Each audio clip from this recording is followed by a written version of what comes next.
Hey everyone, welcome to NonTrivial. I'm your host, Sean McClure. In this episode, I talk about the difference between consuming and creating. I discuss how we often assume the process of creating is supposed to resemble how we read about it, where in reality, the creative process is fundamentally different. We'll see how this leads to a conflict between consumption and creation, hindering our ability to create effectively. We'll see how this often leads to a kind of cycle of endless consumption where we never make progress, and then we'll see what it is that is so different about creating versus consuming. And finally, we'll learn how to take a better approach to building things. It's an interesting episode. There's lots of good examples. I think you're really going to like it. Let's get started.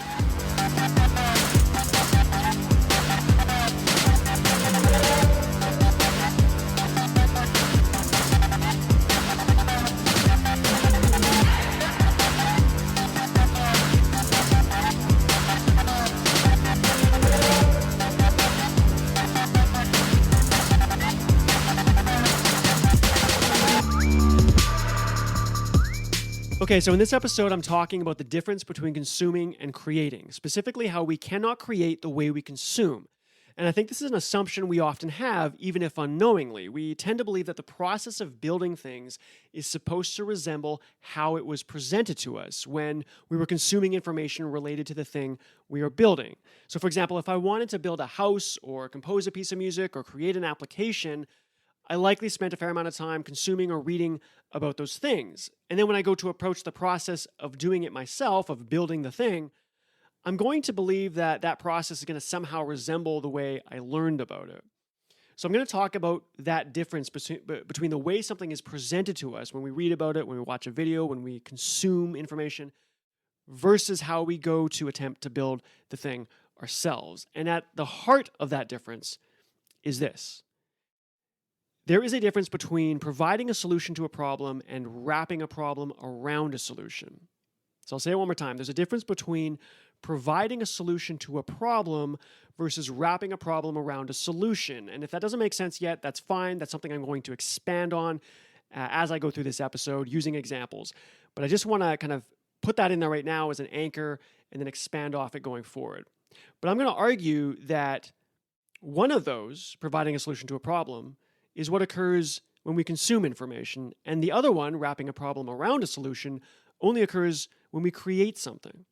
And so because there's this fundamental difference between the way solutions and problems play out between consumption and creation, we tend to kind of have this conflict between the two. And so this is what speaks to the fact that you cannot create the way you consume. So let's lay out some definitions first between consumption and creation, and then I'll give an example of how these two come into play and why there's a conflict. And obviously, as I go through the episode, we'll look at the resolution to it. But let's lay out some basic definitions first. So when I say consume, I'm talking about the ingestion of information, right? So this is anytime we are reading or watching a video or listening to a talk, whatever it is. And why do we do this? Because we want to learn, we want to be informed, we want to be maybe prepared for something, or maybe we just want to be entertained. When we create something, we're building, we're crafting something, we're assembling. Why do we do this? Because we want to bring something into the world. Maybe we want to be, known or recognized for something. We want to make a difference. Maybe we just enjoy the process of building, or maybe we're trying to solve a specific problem. Now, there's a relationship between consumption and creation because they have a way of feeding off each other. So if I'm going to consume something, read a book, watch videos, I'm going to get ideas, I'm going to get motivated, I'm going to learn how to do something, or at least I think I'm learning how to do it. And then that's going to, kind of compel me to go create something. When I'm creating something, I'm also going to be compelled to then go back and consume things because as I'm building something, I'm probably running into challenges. It's not quite working. And so I might want to go, read information on an online forum to try to resolve the issue, maybe, pick up another book to learn more about the business or whatever it is. So consumption has a way of feeding into creating. Creating has a way of feeding into consumption. And along the lines of that relationship, we can say that we are almost always doing more consumption than creation, right? And the reason for that is obvious because the cognitive load on consumption is a lot lower than that of creating. When we're consuming, we're looking at something that was pieced together by someone else who did all the work in trying to bring together resources and articulate the message and then present that to us. So in some sense, when we're consuming, we're kind of just sitting back and ingesting the information. But when we're creating, we're now the individual responsible for bringing together resources, trying to find a way to compress that down into some articulate message and then present that to others. But we tend to think that building things resembles how it was presented. And that's what I want to get at in this episode. And again, at the heart of that, I'm going to be going back to that kind of fundamental aspect of the solution and the problem. You can approach something as the solution to a problem, or you can wrap a problem around an existing discovered solution. When we consume, we are being presented a story or a narrative that sounds like it's a solution to a problem. But when we are creating, it has more to do with discovering some kind of solution and then wrapping the problem or the narrative around it. Okay, so let's jump into an example to try to make this clear. This example is going to be simple at first, and then I'll bring more relevant examples further on in the episode.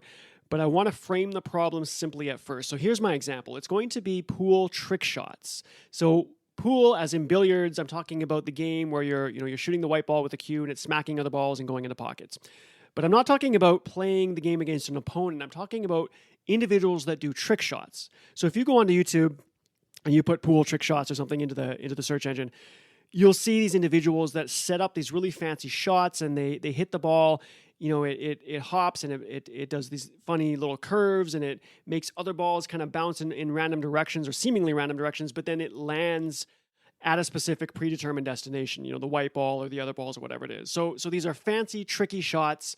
They look really impressive and they're a lot of fun to watch. And so this is the example I'm going to give. We're going to talk about how that shot or these shots are presented to us, right? How we consume that information.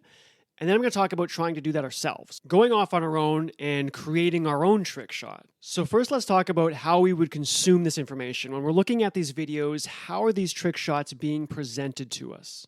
This is the professional. He walks up to the table, he positions his body, and then he thrusts his weight into the cue, and then it hits the white ball. Now, maybe the white ball, maybe he glanced it on the left side, so it kind of went to the right, and then it hit the right edge of the pool table and then did this bounce. And then when it landed on the bounce, it kind of did this curve.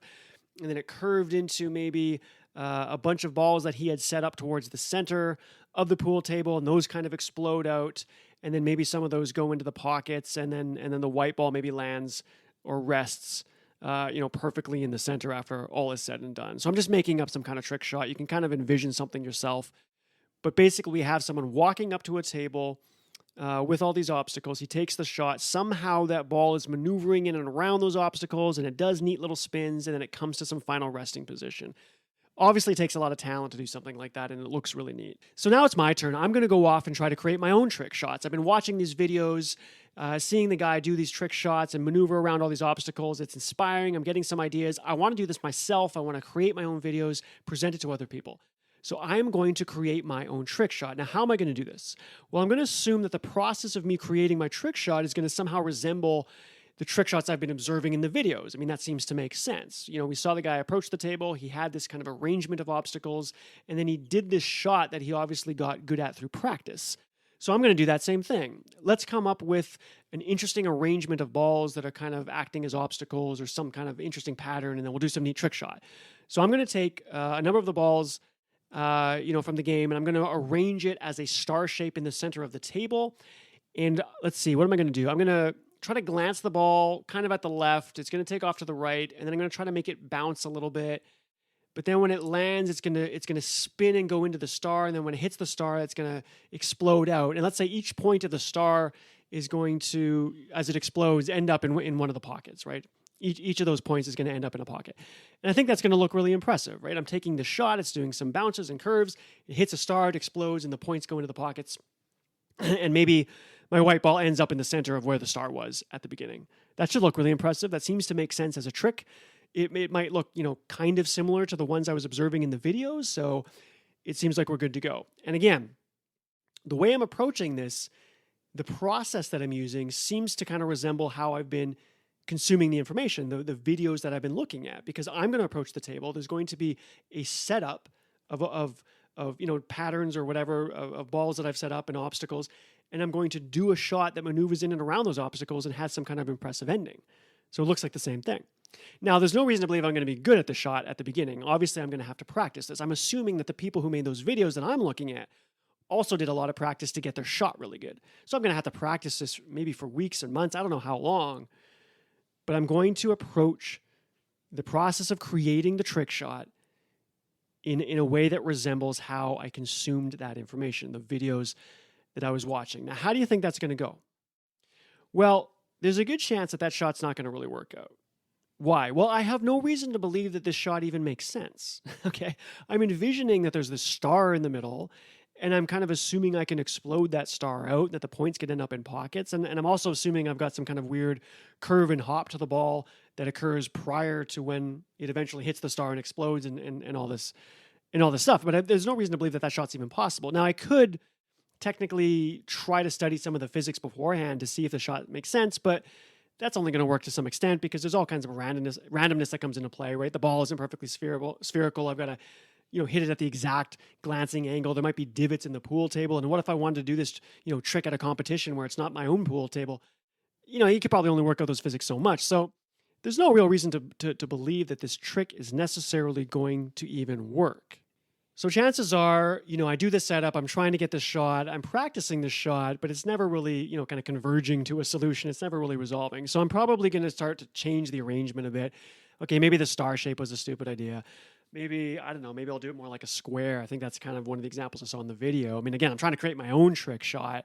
I don't want to replicate what was done. I'm not going to be well known for replicating. I do want to create something original. But yeah, maybe I'll do a square because maybe my white ball can end up in the center of the square more readily.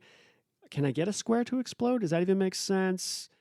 And maybe that doesn't quite work out. And so you're going to get caught up in this kind of feedback loop, okay, between consumption and creation. Remember when I said earlier that there's this relationship between consuming and creating? We consume and then we go create, but then we run into problems and we go back to consumption. Well, what this can inevitably lead to, if you're not going about it the right way, is this kind of feedback loop where you only consume. So if I'm trying to get the shot to work and it's not, then I'm going to go back to the videos and try to watch more. And maybe some of my ideas don't really make sense because I didn't pay enough attention to the video. And now I'm going to change my design on the table a little bit and try again, and that's still not really working. And I go back and you kind of go back and forth, and eventually you kind of get caught up in this feedback loop where you're really just watching videos, right? Because you don't get the creation going. You're never getting it out the door. This could be all kinds of other examples, right? I'm just using the pool trick shot as the simple example. You could be, really wanting to build software, and then you keep going back to courses or you keep going back to books on how to, and then eventually you're just kind of watching videos and taking courses and endlessly consuming information about how to build software, but you never really get off the ground and do it. Or some project about building, a house or composing music or whatever the creative project might be. It's easy to get caught up in this trap of endless consumption, putting very little or next to no effort into the creation of your own original project itself. It has this kind of feedback where we try to figure it out. It doesn't really work. We go back to the consumption. We try to get more ideas. We go back. Eventually, we just can't get our quote-unquote pool trick shot to actually work. So what's going on here? Why is my trick shot not working? Why am I getting caught up in this endless kind of feedback loop of going back to consumption and eventually just watching a bunch of videos? And now it's kind of a hobby I have of just watching videos. And I never got around to really creating a cool trick shot. Well, let's think about what I did when I tried to do my own trick shot. What I was doing was trying to bring a solution to a problem. So the problem was the obstacle set up on the table, and the solution was my shot, or at least it was supposed to be the solution. So if we think about the videos that I'm watching on YouTube of all these trick shots, this is being presented to me as a solution to a problem. The problem is the obstacle set up on the table. You can see that even before anything starts. You might not know how it's going to play out, but you can see that, there's all these arrangements of balls, and they're not already in the pocket, so they're not already doing something impressive, and so there needs to be a solution to that problem. The solution is, the person doing the trick. It's their shot. The shot is the solution to the problem. There might be other shots that could be able to solve this problem as well, but there's probably very few. But his shot in this trick is the solution to the problem of maneuvering around these obstacles and doing something impressive. So that's the way I set up my own project. Is I tried to bring a solution to the problem. But the issue with this is that we don't know if the problem even made any sense, right? Like I put the star shape in the middle, and I had some obstacles, and I had this kind of setup, and then I said, okay, I'm going to try to get good at a shot that does this thing in my head. But the problem was totally contrived. I don't even know if this problem makes sense, and I don't even have a shot because I'm not good at anything. The idea is that I'm going to come in and practice and get good at it, but what is it I'm getting good at? We don't even know if this shot makes sense. Is that even a thing that can be done? Like, can I even do a hop and a bounce and a curve and an explode? Is that even a thing, right? I don't have a shot, and I don't have a problem that necessarily makes sense. At least there's no reason to believe it. So what's going to happen, like I said before, is I'm going to get caught in this feedback loop. Something that is not matching up between solution and problem. The problem maybe doesn't make sense. I don't even have a solution. I don't even know if that's anything I can get good at. And so there's this mismatch. There's something that's not working. And so we go back to the consumption. We try again. And maybe through constant iteration, maybe I keep trying to switch the problem and practice a shot, switch the problem, switch it up a little bit, practice a new shot. Maybe those eventually line up, but there's still no reason to necessarily believe that's going to be the case. There's something wrong here. There's something off. I'm looking at the videos. I'm consuming that information as a narrative. It's telling me that this guy approaches the table and provides a solution to a problem, and I can see that. That's how I'm consuming it. That's how I'm processing the information. But when I go to create something myself, that idea of bringing a solution to a problem isn't really working. There's no reason to believe I have a solution. There's no reason to believe that my problem is even, stated correctly, arranged correctly in this particular example. There's something off. There is a difference between the way something makes sense to me when I consume it and the way it actually plays out when you go to create something. Something is not working. So I said at the beginning that there was this fundamental difference between bringing a solution to a problem and wrapping a problem around a solution. So we dealt with the first one. We said bringing a solution to a problem makes sense when we consume. That's how I watched the video. But when I went to create something, that didn't seem to play out. And what I said at the beginning was the way it works with creating things is that it's a problem being wrapped around a solution. So let's do that example now to be clear. Let's say there is another way to go about coming up with a trick shot. Maybe instead of arranging a bunch of things on a table and then trying to bring a solution to it by practicing a shot that may or may not even exist, let's do a different scenario. Let's say I'm just messing around and I'm fooling around. Maybe I am playing a game with a partner, and maybe I'm losing the game, and so I'm just going to throw it. So I'm going to do this kind of goofy thing with the ball because I don't really care anymore. I'm just funny. Maybe I want to make, my friend laugh, whatever it is. So I kind of, throw my weight into the ball, and I accidentally glance it on the left side, and it takes off, and it does this little hoppy thing. And then when it lands, it does this really neat curve. And my friend and I both looked at what happened and thought, oh, isn't that cool? That's crazy. Imagine you could do that again. Or maybe I'm just messing around, I'm bored, I'm at the pool table myself, and it's just my cue in the white ball. And, again, I kind of throw my weight into the shot. I don't really care. I'm just having fun, and it does this neat thing. In this scenario, what's happening is that there is a potential shot that has been revealed to me. Okay? I wasn't trying to solve necessarily a particular problem. Or I may have been trying to solve a problem, but what got revealed to me was not a solution to that problem. It was something completely different. Okay, I may have been actually trying to win that pool game against my partner, but maybe something else happened by accident, and then something got revealed to me, and it looked really neat. It didn't help me win the game. It has no context to it, but in isolation, it's kind of neat. It's really interesting. It was fun to look at. It got my attention.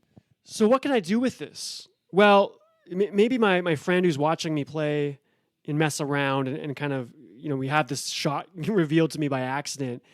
Maybe he says, I wonder if you could do that again, because it looked so cool, right?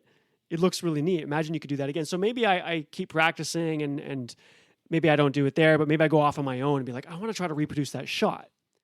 The shot itself, again, it has no context. It has no meaning to it. It's not being used to solve a problem.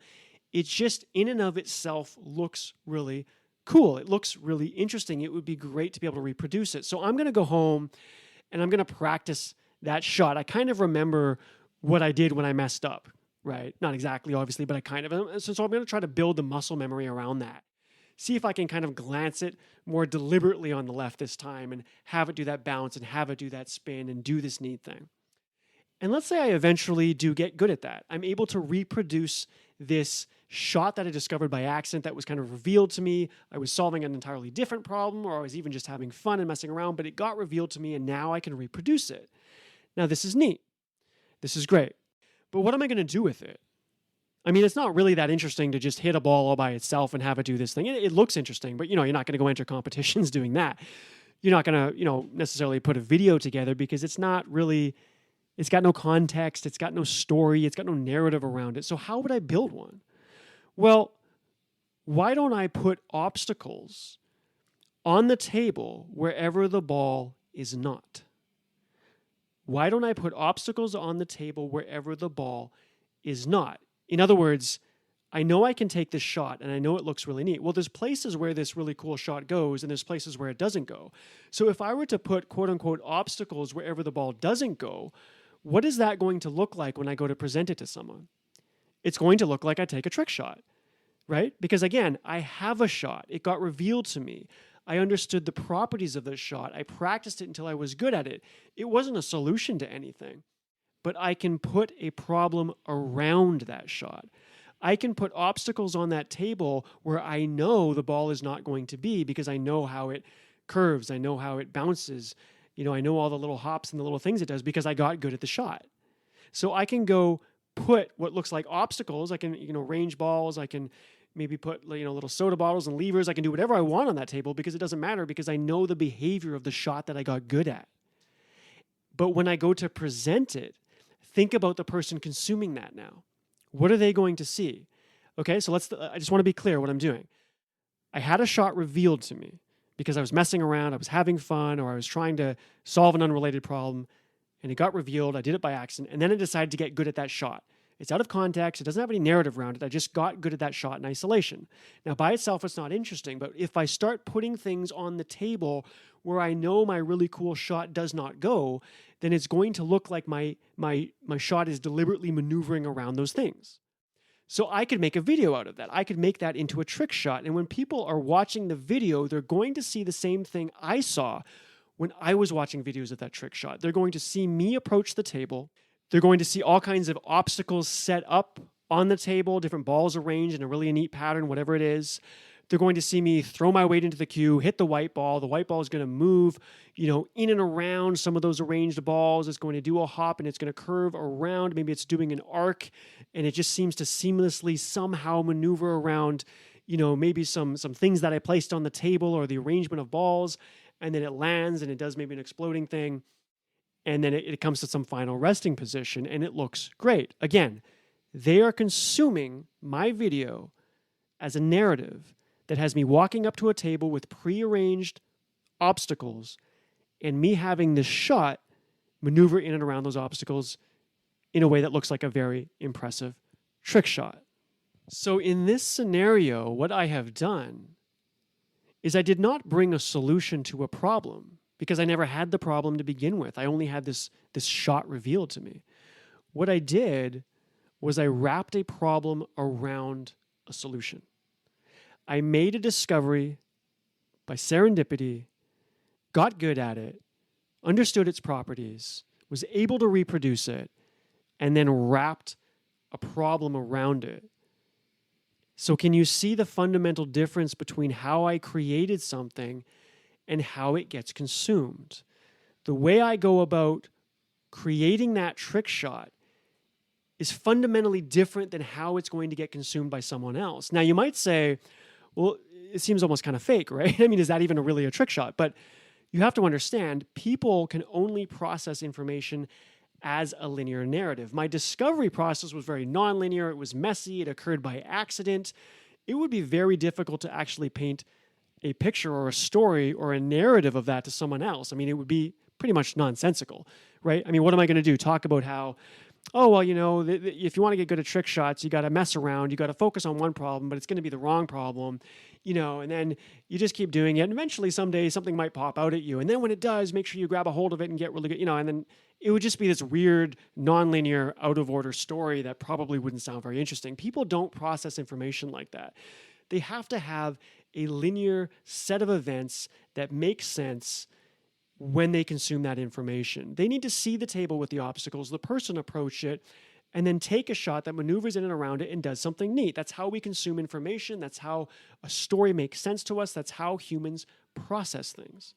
But how we are consuming that is very different than how the creative aspect of projects actually plays out, how creativity happens. And so if you don't appreciate the fundamental difference between how you consume something and how you create something, then we come back to that conflict between consuming and creating, get caught up in that feedback loop, and eventually just end up doing nothing but consuming because we're trying to alleviate that conflict, but we don't know where the conflict comes from.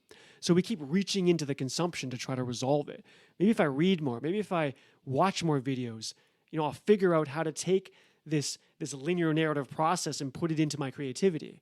But we don't create with linear narrative processes. We create with serendipity, with mistake, with things getting revealed. The solution is not something you bring to the problem when you're creating. When you're creating, you're wrapping a problem around a discovered solution. And so that's my simple pool trick shot example in order to delineate the concepts between consumption and creation. When we are consuming something, we are ingesting information as a narrative, as a story, and it's presented as a solution to a problem. But when we are creating, it's more about having a solution revealed to us and wrapping that problem around it so that we can paint that narrative for other people. So it's important to understand the fundamental difference between consumption and creation and how solutions and problems play out depending on which side you're on. Because if you get that wrong, you're going to constantly try to alleviate that conflict, probably without even knowing it, and you're going to find yourself into this feedback loop where you keep consuming more and more and eventually only do consuming or not being very successful with the creative process itself. So what I want to do now is focus on specifically the conflict that arises between consumption and creation using examples beyond the pool trick shot, something hopefully a little more relevant. So I'm going to focus on business and science.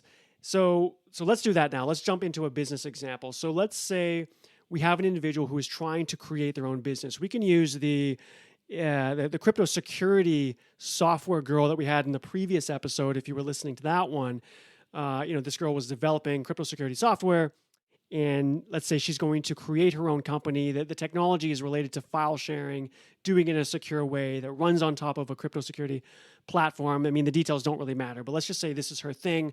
She's going to go create her business. So she's going to do a lot of consumption, right? Because she wants to get, motivated to do this in the first place. She wants to learn about business. She wants to think about how this is going to, play out. How is she going to participate in the market? How is she going to actually successfully run a business by taking her passion of crypto security software development?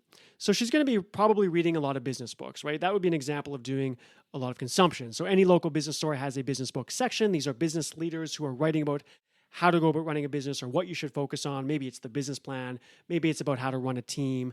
Maybe it's about how to focus on an MVP product before getting into the big one, whatever it is. All kinds of narratives around how to go about building a successful business. Now it's being presented as a solution to a problem. Here are solutions, right? Here's the problem, here's the solution. So that's the way she's going to be ingesting information, consuming information about running a business. She's going to frame it in this example as her bringing a solution to a problem. So let's paint the picture of the problem here. So this is, the security industry, more specifically the crypto security.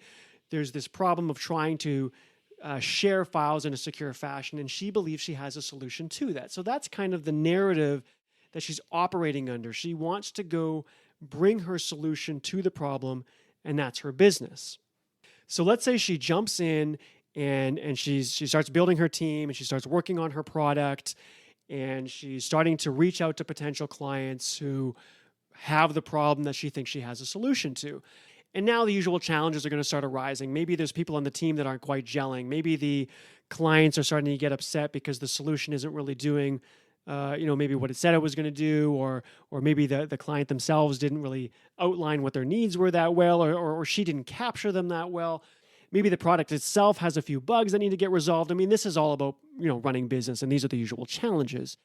But maybe it's not going that well for her. Maybe she just can't seem to effectively bring her solution, this product, to the market and match it up with clients. There's some kind of, friction or mismatch happening between the way she's going about it. Now, again, the way she consumes information related to doing a business is about having a solution to a problem. And so that's what she thinks she has. She's understanding her market, the industry. She's reaching out to clients. She's trying to, paint that picture of the obstacles that she's going to have to maneuver around. And then she's trying to bring her solution to that problem so that she can maneuver around it and ultimately land on a number of transactions that make her business successful. But say things aren't going that well, and so something's wrong, and so she's going to try to, go back and have meetings and have talks. She's going to consume more information from other people, maybe from books, maybe from business videos. Again, she's just starting out in business, and so she's trying to make this successful, but there's all kinds of conflicts that are arising. Well, I would argue that a lot of these tensions, unless you can work them out in a reasonable amount of time, if you're not getting past that sticking point, it's coming back to this conflict between the way we think something is supposed to go based on how we consume information about it and the actual creative process of bringing something new into the world. Virtually every business book that she's reading is saying, you got to understand your problem, and then you got to bring your solution to it. Bring your solution to the problem. Bring your solution to the problem. And the reason why business books are talking like this is because, again, this is how you present a narrative. If somebody wants to give you their success story, okay, they're going to have to lay that out in a way that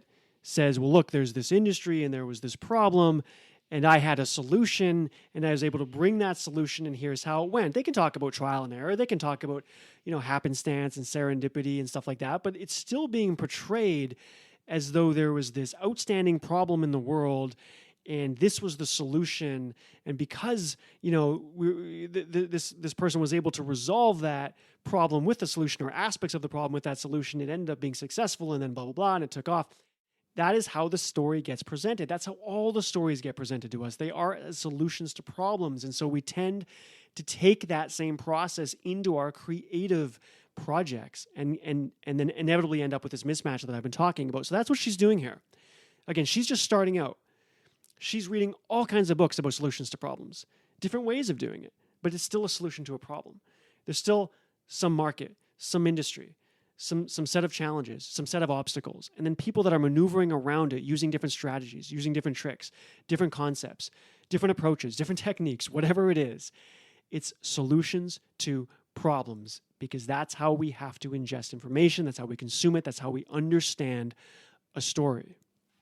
But if this isn't working for her, what's her other option? Okay, because that's the example I'm giving is someone just starting out, they're not getting it to work. And this, of course, happens all the time. People fail in business, with a very high percentage, we know. And I'm not saying it's always because of this, but we know that's a realistic situation to paint a picture of someone trying to get started in business and not having that go well. Well, what is her other option if she cannot get this particular narrative that she's kind of trying to force, right? This idea that she has a solution to a problem. If that's not going to take off, if that's not going to gain any traction in the market, then she's going to have to pull out of business altogether or try to find another approach. And we know what that other approach is because we talked about it in the pool example. But before we start getting into that, I want to focus on the science example. So my science example is going to be someone going to do research. Let's say it's a PhD program, and so they're just entering it. And the idea is to go in for 4 or 5 years, do some successful research, and then come out with, obviously, your degree. So you're expected to publish papers, maybe get a few patents. Presumably there was some discovery in there. And so to have a successful 4 or 5 year run of a PhD, you've done some original research, right? You've done some original scientific work. Well, the person entering that PhD program is going to do a lot of consumption because they're going to have to do a ton of reading. And the reading is going to be largely around scientific journals. So obviously in science, there's all kinds of journals that publish work across different disciplines, whether it's physics or chemistry, more specialized areas like nanotechnology. So maybe they're in the chemistry realm. And so they're reading a lot of chemistry journals, and so they're being exposed to how science goes, right? They're getting all these stories, these narratives presented to them about how research works, and that's where a lot of our education of research comes from. So let's say this PhD student is spending a lot of time, reading scientific journals, a very realistic situation, and so they're consuming what is effectively the scientific method. Now, it doesn't usually get called the scientific method in journals, and the order might not be exactly like how we learn about it in maybe high school, but that is really how things are presented. There is this kind of upfront research question there's some industry that it's relevant to, and then there's this idea that you go, you come up with some of these hypotheses, and then you try to run experiments to test those hypotheses, and you do measurements and you get results, and then eventually you start to draw some kind of conclusion and then present the conclusion. So there's that, come up with research questions, come up with hypotheses, go and run experiments, do some measurements, get some results, and present the results. And that's how really the story of science is played out in pretty much any science journal. Again, they're not all exactly like that, but they follow this rough kind of scientific method structure. Well, that's the narrative that you're consuming as a PhD student. If that person now goes into the lab and starts running experiments, do you think that that's how it's going to go? What are the odds of it actually following that approach? Well, let's find out. So let's say this individual goes into the lab and they did spend some time thinking about a relevant industry. Let's say this is like an applied chemistry. Maybe they're trying to come up with a new material, and the industry is, say, alternative energy. Maybe it's really hot right now, so they want to do something in alternative energy. So they're thinking about the industry. They're thinking about the problem, right, that they want to kind of solve. And then they're going to come up with some ideas about what they could go try to figure out in the lab. Whether or not you call them hypotheses, it's basically the same idea. What do I think might happen? What am I going to go try to find out? And so the person goes in the lab and starts doing this. And inevitably, just like the business and just like the pool shot, it doesn't really go like that. You kind of set up the problem statement, you have these ideas, and then you're trying it, but there's something that's kind of mismatched. I don't know if it's the problem wasn't really laid out properly, or whatever you're trying isn't really a solution to that problem. We're in the same situation. The way you consumed the information in the scientific journals was basically the scientific method. It had this order to it. It had this nice narrative structure to it. But when you went into the lab and you tried to do something in the real world, it didn't really seem to go this way. Something was wrong with the problem, or you didn't really have a solution, or something is mismatched. And so just like with the business, where you go in with an initial process, you think it's going to resemble the way you consumed information, you're kind of coming up against a wall and it's not really happening. That's what we're looking at in the science example as well. And we saw that same thing with the pool shot. So now let's take these examples and talk a little bit about the feedback loop that you get caught up in. And then we're going to resolve the whole thing. And then we're going to bring it all back to, instead of it being the problem matching a solution, we'll talk about wrapping a problem around the solution, just like we did for the pool shot. But we'll see how that plays out in business and how that plays out in science. So just really quickly, we said we get caught up in this feedback loop. So what does that look like in the business situation? Well, she can't get it going, so she's going to start reaching back to more business books, people in her meeting, try to consume more information, and eventually she might just kind of become this person who's really interested in business. She might go to a lot of conferences. She might, go to, TED Talks, and she's reading business books all the time. She's like a business person, but is she doing business? How many actual transactions is she executing on? Is she actually delivering value to a client? Is she running anything successful? In our example here, this is someone who's starting out and not getting that traction going. So she's getting caught up in the business world, in the consumption of it. She's very businessy. Maybe she's doing a lot of things on LinkedIn. Maybe she's promoting herself. But the actual transactions that need to take place to have a successful business are not taking off. So she's getting caught up in that feedback loop. In the science example, you're going into the lab, the PhD student's trying to get something going. It's not really following the scientific method. There's something wrong. The problem isn't there, or the solution isn't there, or they're both not there, or something is not lining up. And this nice, neat narrative of the scientific method doesn't seem to really be playing out in the real world. It's not leading to a discovery. It's not getting me something that I could write myself and present to others by publishing papers or getting patents or whatever it is. So again, what's that? So that researcher is going to start reading more papers because they're trying to get more ideas. Read more papers, different angles, try to understand it. And it makes sense to do that because, you're stuck. So what are you going to do? Well, you got to read more, consume more information to try to alleviate the tension that we now know, based on our previous discussion, is between consumption and creation. Okay, so let's talk about how this gets resolved. We have the business example and the science example. In the business example, she got stuck. She wasn't getting traction in the market, doing a lot of businessy stuff without actually doing the business itself, meaning, she wasn't really doing transactions that would lead to a successful business. It was just kind of getting caught up in the business world.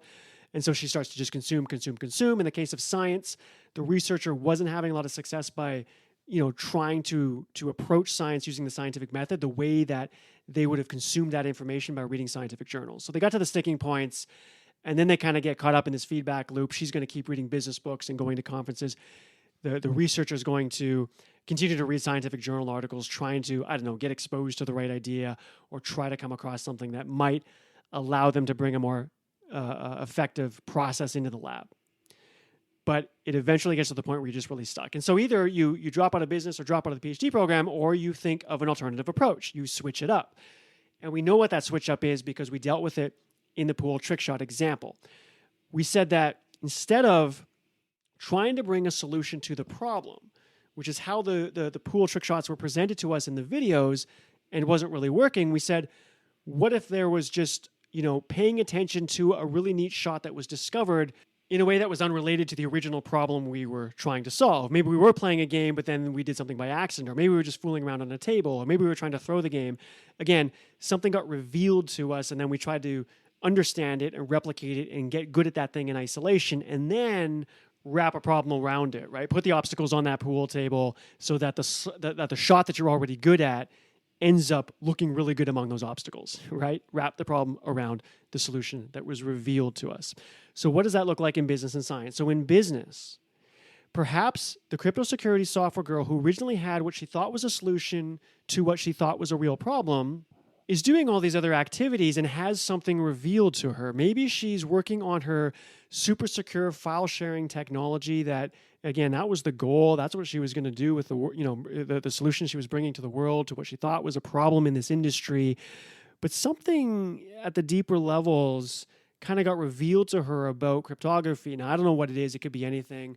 Maybe there's a new way to secure something, or maybe the file sharing technology was actually also useful for something other than files. And that ended up being a really, really cool solution, something that she never thought of originally. It wasn't the solutions that she was bringing. It was kind of discovered. Maybe she was messing around, or maybe she was working with a client, and all of a sudden they had this challenge that popped up during a project, and then she was able to use the existing technology for something kind of different. And so something got revealed to her that she could use quite effectively. And it ended up being a solution that was revealed to her. She never saw it coming. She was never using her technology for this purpose, but it got revealed to her. Now, it doesn't have to be a complete overhaul. It doesn't have to be completely different. Maybe it's still, it's still within the same industry. Maybe even it's still related to file sharing or some kind of sharing, but there's something different about it.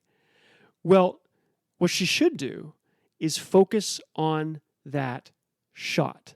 Now, I'm calling it a shot because I'm using, the pool trick shot analogy, so quote unquote shot. She should focus on what got revealed to her, regardless of how related it is to the original solution or the original problem. And there's varying degrees of this. It might be still quite related, but just slightly different, or it might be very, very different. The point is that something got revealed to her during the process of focusing on a different problem, and that is what should now become her focus. Because if she does that, she can look at the properties of this new thing that popped out. She can understand it. She could learn to replicate it, learn to get really good at it. And in some ways, she's probably already really good at it. It's just that it wasn't the original application. And now she can ask herself, well, what problem should I be wrapping around this? And she would already kind of have this answer because maybe it got revealed on this project. Something popped out and it ended up being a solution to a problem. But she could start to build up that problem. In fact, she could build up that problem so much that it becomes her business, right? So understand what I mean when I say build up the problem. I don't mean that in a pejorative sense, like a problem is bad. I mean, she's building up a new challenge around the thing that was revealed to her while working on a different problem, right? And it might not be a completely different problem. It might be a slightly different, or maybe it is very different, but something got revealed to her. It is not something that she had in her original process. It is not something that was laid out in resemblance to how information she was consuming about running a business or doing something in crypto security. It was revealed to her.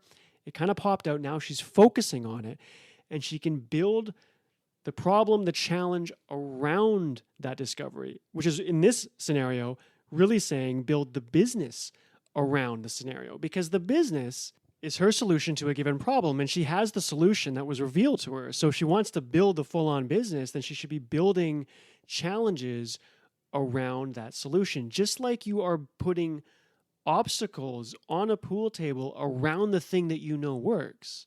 So too should you be building a business around the thing that you do know works.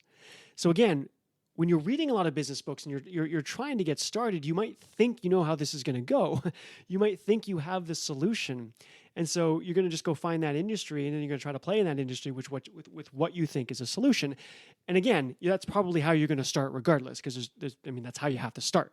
But in that process, there's going to be this conflict between the narrative based on what you've been consuming and the thing you're actually trying to create. And if you don't understand where that conflict's coming from, you can get caught in that feedback loop and eventually just drop out of business. Or you can try to come up with a different approach. And often that different approach is to reframe this as focusing on a solution that was revealed to you whenever that happens, and then building up the challenges around it. Put the obstacles on that pool table around this thing that you can actually do really well, that you know does work. It is a real shot.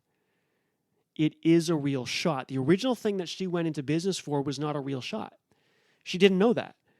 It seemed to make sense. The narrative made sense. She's good at this technology. It seems like it could be a solution to something. There's an industry related to that. So why don't I just bring my solution to the industry, right? As a narrative that makes sense. That's how we process information. And if she goes to tell her story and write a business book years from now, guess what? She's going to have to tell the story like that. She's going to have to tell the story in a way that kind of sounds like she has the solution to this industry and to this problem. But that's not how it was created. If she ends up having a successful business, much of that successful business is going to deviate from that original narrative. It's not going to be about having some solution that gets fit to a problem. It's going to be having some solution, some shot that was revealed to you, and then building up the challenges, building up effectively the business around that thing that got revealed to you. Again, now how different that revelation is from your original plan, that's going to be different for different people, but it is something that gets revealed. It's not something that you designed from the beginning. It's not something that follows a nice linear narrative pattern. It's nonlinear, it's serendipitous, it's about making mistakes, and it's about focusing on what gets revealed to you and then building the challenges around it. And that would be a much better approach, just like the pool trick shot example. Let's do the science example now. So we've got the PhD student and they're struggling. There's this conflict between consumption and creation, but they probably don't realize it, and so they just keep consuming more. They're trying to alleviate. Why is it not following what is effectively the scientific method? That's how it's being taught to me. That's how I'm reading it. That's how I'm consuming it. Something's not working in the lab in this case. Well, here's what's going to happen. The person's going to be doing their research in the lab. Maybe they're pipetting one solution into another, and then they drop their pipette and it falls into a beaker, and then something starts crystallizing out of it. So two solutions that were not supposed to be mixed together ended up mixing, and so something starts to crystallize. Now, maybe it's not that drastic of an accident. It might be more of a subtle kind of deviation, but again, there's levels of gradation here. But in this example, say the pipette, falls into a beaker that it wasn't supposed to. Something starts to precipitate out, and it's got this nice iridescence to it, and so it catches the researcher's attention, and they're like, "Hey, that looks really cool. That looks really neat." Just like the pool shot, or just like the file sharing that ended up kind of getting repurposed for something that wasn't expected. It looks neat. It looks like it's standing out. It's in juxtaposition to what normally happens. And so what is that researcher going to do? Well, if they're smart, they're going to take that iridescent crystal. They don't know anything about it. They don't know if it's useful. Good chance it's not, actually. But they're going to study the properties of it, right? Don't spend a bunch of time, but they should study the properties of it. Why is it giving off this color? Put it under the electron microscope or some scanning tunneling microscope, whatever it is, and try to understand the properties. Maybe they find out it's got some electrical conductivity. Maybe they even find out it's superconductive or something really interesting about it. Now, again, in isolation, this thing that precipitated out of the solution, this new crystal or whatever it is, it's not necessarily interesting. Maybe it has interesting properties, but it's got no context, it's got no narrative around it. Well, should they just toss it out because there's no narrative around it? Of course not. What the researcher is going to do is start building the problems around that revealed solution, right? If it ends up being a solution. So in this case, let's say it has this really interesting electrical property to it, and maybe that could be used in integrated circuits somehow. Maybe there's a way to use that in the heat dissipation of integrated circuits where you have to do things on a very small scale. And if we could kind of self-assemble this crystal, it would be able to, kind of help, help with the arranged transistors to dissipate heat or whatever. It doesn't matter. I'm making stuff up. But the point is, the thing that got revealed in the lab could be a really good solution to an interesting problem, but it wasn't necessarily the problem you started with. It didn't follow the scientific method. It got revealed to you just like a pool shot or just like some file sharing thing in a business. It got revealed to you, and you can build up the narrative around it. So now, remember, the researcher was originally focused on alternative energy, right? They were going to go do something for alternative energy, maybe a new material that captured the sun and converted to electricity. Now it's not even really related to that. But now what they could do, if they wanted to turn that into a research program and they wanted to eventually write a thesis, or they wanted to eventually publish papers or get patents on it, they would almost do the scientific method in reverse, right? Or at least in a different nonlinear order. They would say, okay, well, what is the industry? Oh, integrated circuits. Okay, well, what kind of problems do they have in integrated circuits? Oh, there's this heat dissipation problem. I mean, the researcher might not even know much about this, right? And so now they're kind of wrapping the industry and the industry's challenges around the serendipitous discovery, and eventually they would be able to paint a narrative. But the discovery was just that. It was a discovery. It was revealed to them. It was not something that followed, the process of thinking about an industry and the challenges, coming up with hypotheses and doing specific experiments and then using that to find some resolution to a problem. It wasn't even really the right problem to begin with, right? Fell into the wrong beaker, precipitated out, had interesting properties. They got good at knowing those properties, just like getting good at a pool shot. And then they took that shot and made their business out of it. They took that shot of the crystal with those properties and built the narrative around that so they could present it to other people. The business girl took the shot that was revealed to her when she was doing some file sharing with a client and built the challenge around it, built the business around it. The trick shot individual, if this was me, I took that surprise shot, got really good at it, and then built the obstacles around it on the table. If I'm presenting the pool shot, if she's presenting the business, if the researcher is presenting the PhD work, it's not going to sound like that, right? Because that story is going to be all nonlinear and nonsensical. It's going to sound more like, hey, there's this industry called integrated circuits, and they have this problem called heat dissipation, and what needs to happen in this industry is blah, blah, blah, and then there's going to paint the story, and then here comes my research, and isn't this great? And it's got these electrical properties, and it's a real solution to the problem. It's going to be presented as a solution to a problem, when in reality, the creative process is much more about wrapping a problem around a revealed solution. So I hope those examples made sense. I hope you understood the simple pool example and then the business and the science. And look, this can happen in all kinds of areas.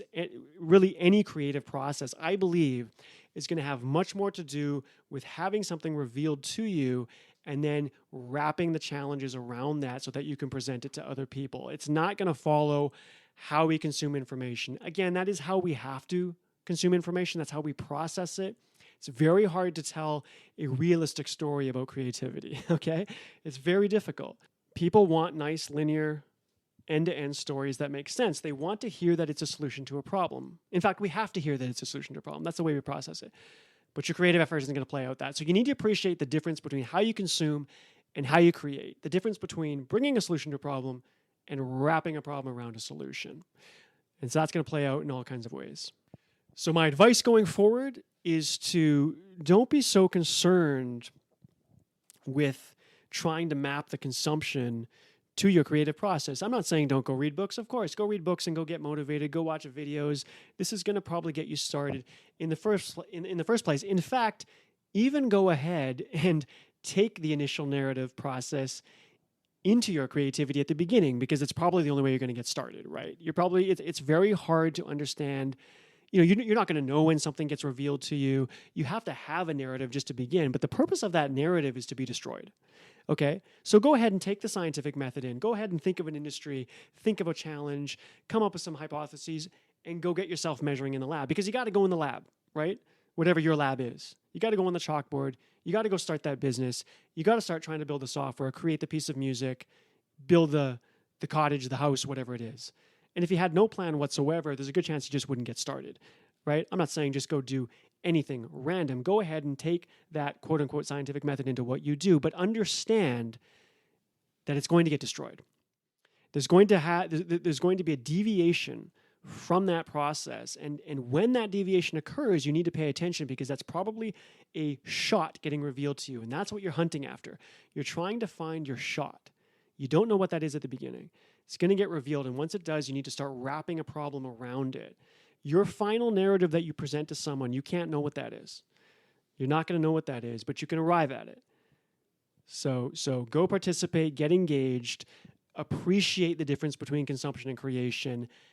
Let the world reveal to you the things that you're meant to be doing. Start to wrap narratives around it, and then go talk about it and present it to other people. That's the difference between consumption and creation. So thanks a lot for listening. That was episode 3. I always say you can find me on Twitter, so please reach out to me if you have any questions or any ideas for episodes. Sean A. McClure, SEAN_A_MCCLURE. That's Sean A. McClure on Twitter. Happy to get into conversations about these things. I hope you enjoyed that episode. I've got some other interesting ideas for the episodes coming up, so please go subscribe to NonTrivial on your favorite platform. It's on all the major ones. It's on Apple, it's on Spotify, it's on Google Podcasts, it's on Stitcher, all the major ones. If you like what you hear, you'd be helping me out a lot by giving it a 5-star rating just to help support the program. And please share episodes, and again, just happy to engage with you on Twitter and have conversations about this. So I hope you enjoyed that. I'm looking forward to the next episode, and I hope to see you there.